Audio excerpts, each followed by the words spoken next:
Une vague sans précédent de fièvre hémorragique qui est en train de submerger l'Afrique de l'Ouest, la pire épidémie de virus Ebola de toute l'histoire. Alors, va-t-elle gagner le reste du continent? Va-t-elle se propager au-delà? Réunion d'urgence aujourd'hui de l'Union africaine. Oui, c'est une catastrophe humanitaire, une catastrophe sanitaire, catastrophe économique également sur ce continent que certains aimeraient voir isolé. Alors l'Afrique va-t-elle être mise en quarantaine? Voici les décodeurs de l'écho.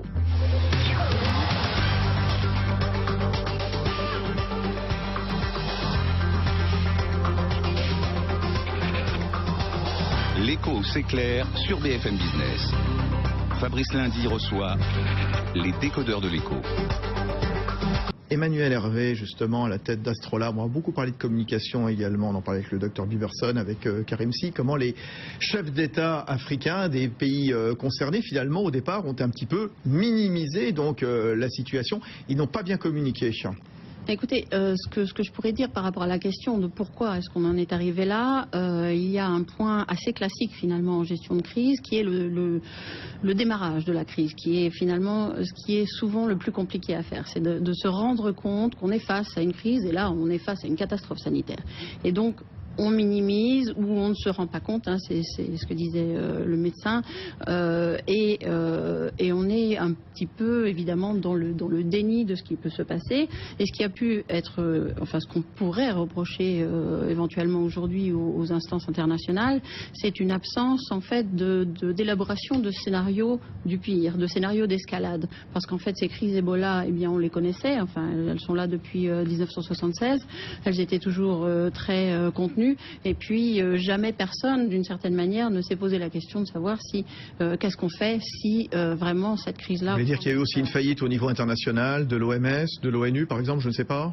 On pourrait penser qu'il n'y a pas eu de travail fait sur un scénario du pire, un scénario de cette catastrophe qui aurait permis justement de tirer les bonnes alertes dès le démarrage de cette crise et de ne pas rater le démarrage. Parce qu'effectivement, les gouvernements ont... Action mauvaise communication, Emmanuel Hervé à la tête d'Astrolabe. J'allais revenir un petit peu sur la communication, justement l'image que ça donne et ce que ça renvoie. Ça renvoie encore une fois une espèce d'incohérence des États enfin de leur communication, de ce qu'ils disent, un manque de clarté, un manque d'unité et qui ne fait finalement qu'engendrer la panique.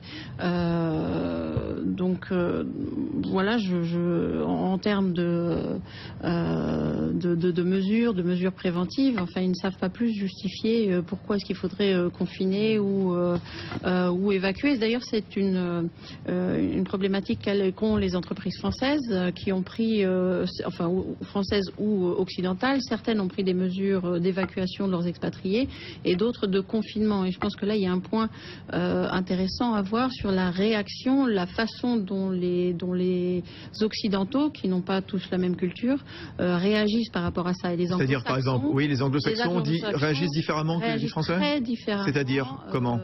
Les anglo-saxons sont sur des mesures de bannissement, enfin ferment les pays, oui. Alors que les Français sont sur un maintien de l'activité au maximum.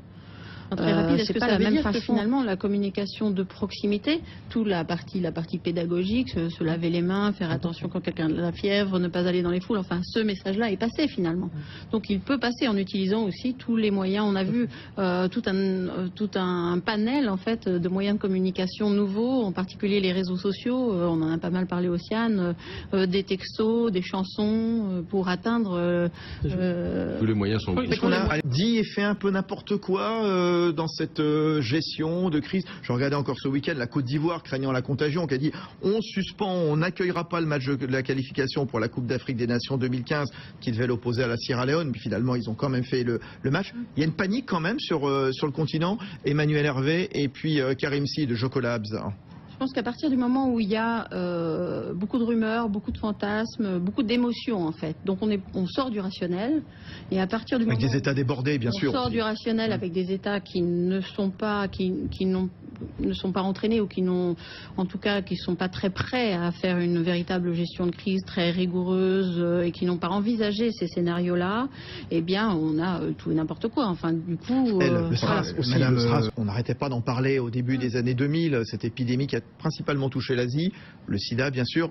Emmanuel Hervé, est-ce qu'on peut faire le parallèle entre toutes ces épidémies? On peut faire. Enfin, j'ai envie de faire un petit parallèle déjà avec le SIDA, le démarrage du SIDA en Afrique, sur la communication qui a été faite autour de ça, les rumeurs, les fantasmes, etc. En Afrique, les gens qui étaient atteints du sida, ils étaient reclus, enfin c'était des pestiférés, et aujourd'hui c'est un petit peu la même chose avec Ebola, on les soigne pas parce que et c'est seulement à partir du moment où il y a eu les trithérapies qu'on a pu commencer à avoir une véritable communication de proximité efficace.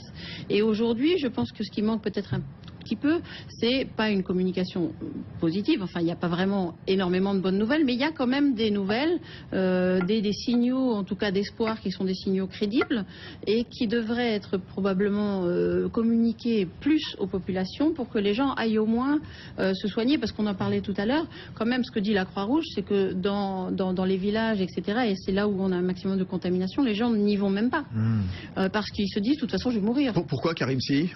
Non, mais là c'est la question de la perception. Les gens ont